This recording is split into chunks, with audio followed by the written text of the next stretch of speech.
So, how are you guys?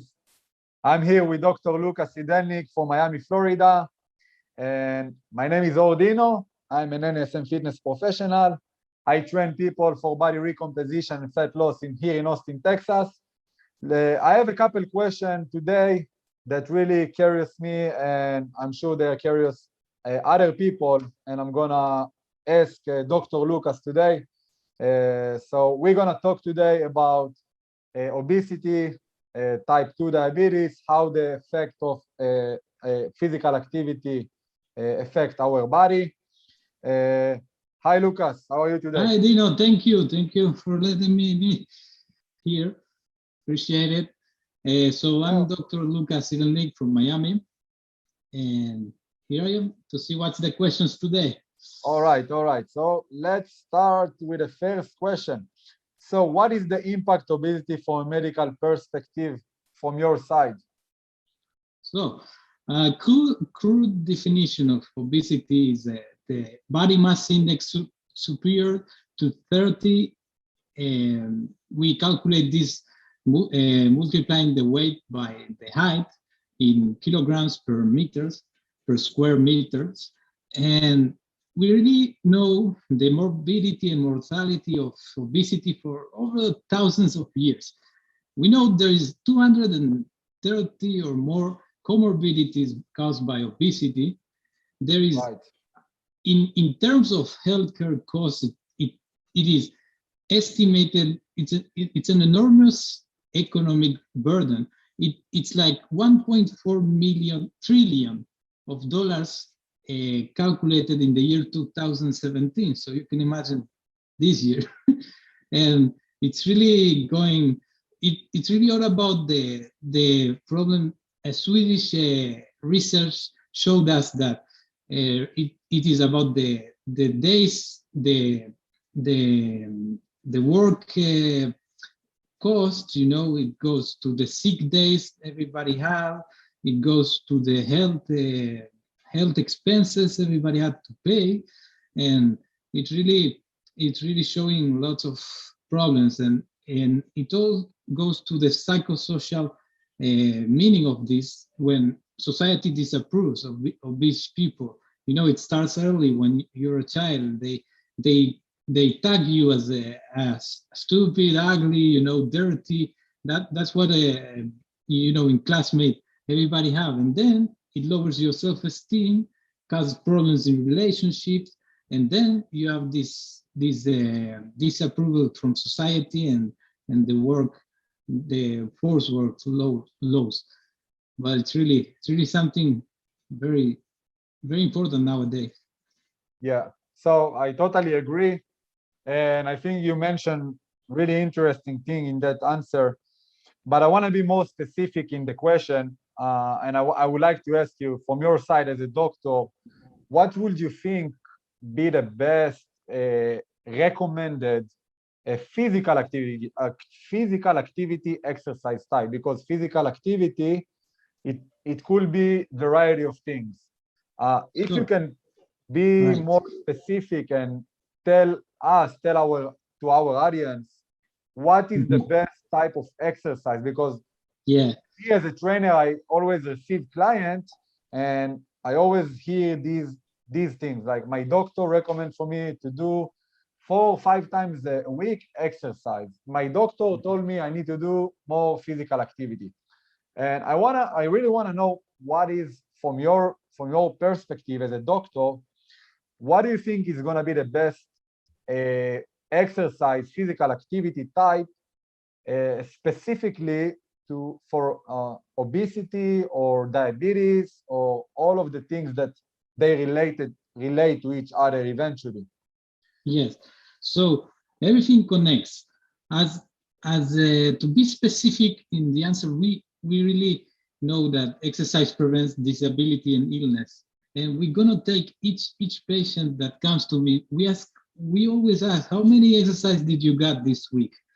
And we really determine the need, looking at his health and physical capacity.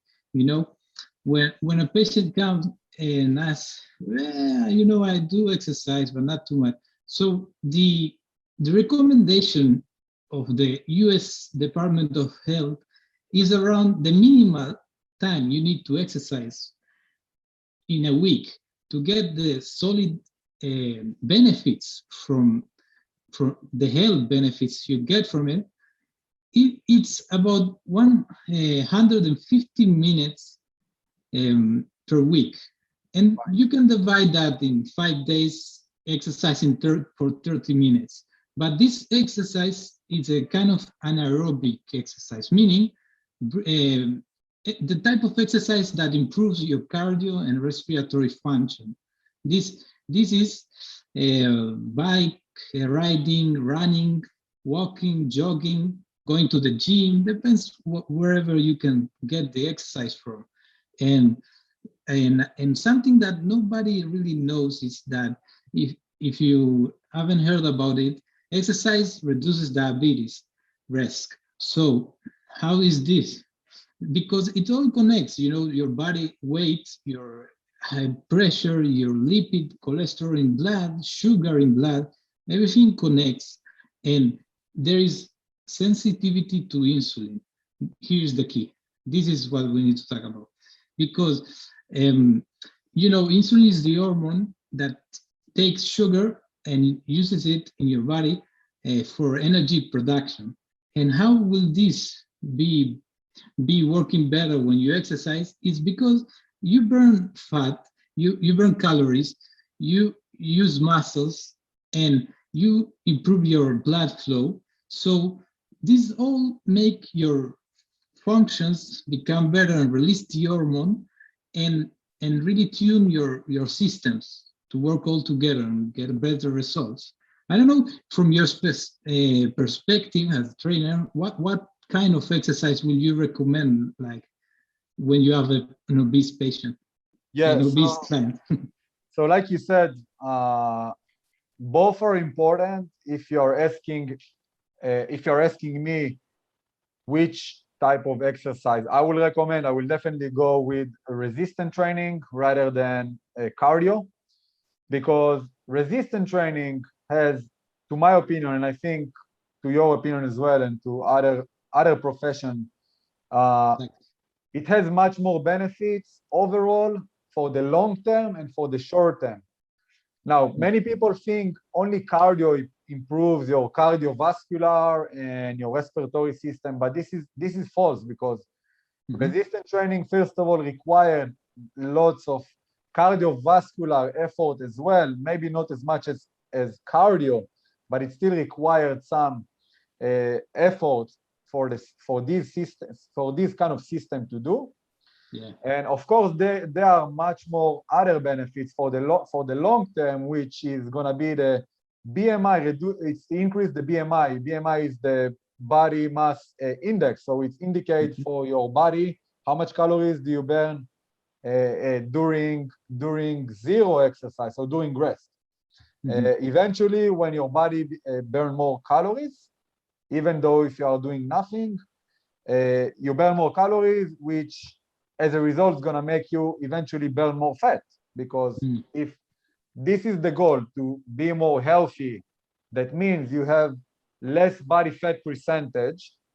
And obviously, if you have less body fat percentage, you are considered a healthier person, because if you have higher amount of a body percentage in your body, we know that you have a higher risk for other disease such as obesity, diabetes, anything that related to these kind of things. So overall, I think resistance training, to my opinion, gives much better results, at least to my experience from what I've seen so far. Resistance training gives much more benefit for the long run rather than cardio. Yes, the full recommendation is twice daily of weight exercises, meaning resistance, you know, push-ups, you know, machine lifting, twice a week. You have to focus on that. But even if you do more time, is twice the benefit. You know, they get, if you get 300 minutes each week of exercise, you will get times two, the benefits. And it's really what really kills you. I'll show you. It's this thing. When you talk about heart disease, #1 cause of death, you talk about this, and I'll show you. You see, this is a 3D scheme of the vessels. Let's explain it to our audience so they can understand what he's showing here. Yeah.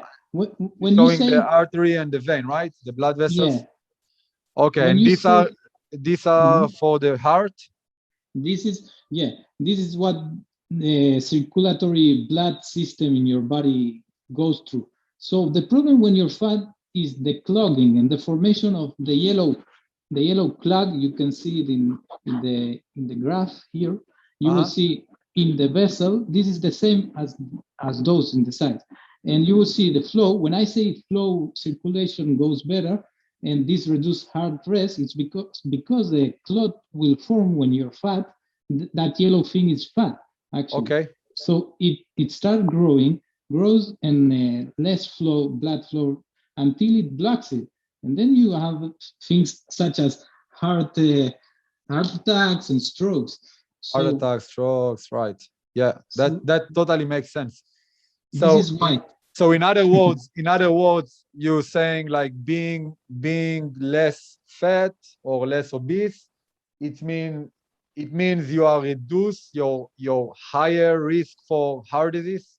Heart disease and death, of course. Okay. Mortality and morbidity. That's the term. So even if there is so I wanna ask you another thing.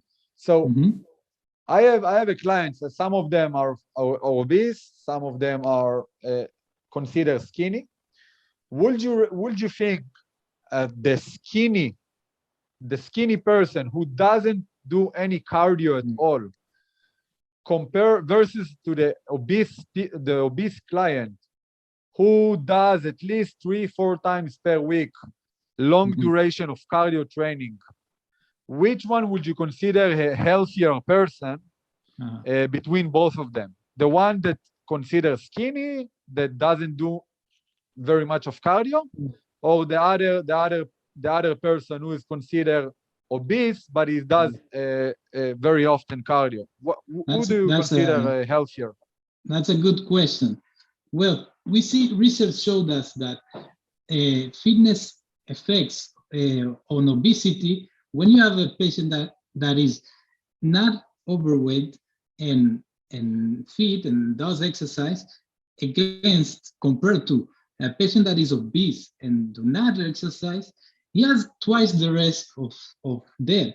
This clot will form, the insulin resistance will happen, all the benefits that you can have if you only exercise 150 minutes, it goes to waste. And not only, everybody knows that when you exercise, you will have a better look, your body will change, but overall, these benefits, risk of cancer, we know we have solid evidence that prostate, colon, breast, and uterine lining cancers are reduced when you exercise. More respiratory capacity, osteoporosis. Osteoporosis is a very serious disease in old people. They have demineralization of bones and are prone to have fractures. So they fall and they fracture all their bones. So that's also a serious thing. Joint pain, when you exercise, you have this lifted spirit, because of the hormones. You have less infections. And it's really, you want to look at yourself in the mirror and say, I exercise and I have healthy life and I'm well, Right. So yeah, I think you answered pretty much all the questions. Very good. And yeah, I hope our audience will take something from this lesson. Yeah. Do you have any other question for me or? No, especially, I think these rounds up are tough. Yes. All right. Well, thank you, Dino. Thank you for being here and thank you for providing us this incredible information. And Yeah, Likewise. this was Dr. Lukas Sidelnick from Miami, Florida. And again, thank you for watching, guys. And I will see you in the next video. Subscribe to his channel. He has also YouTube channel. I'm sure he can inform you with other amazing information. And see you again in the next video. Bye, Lucas. Thank you. Bye. Bye-bye.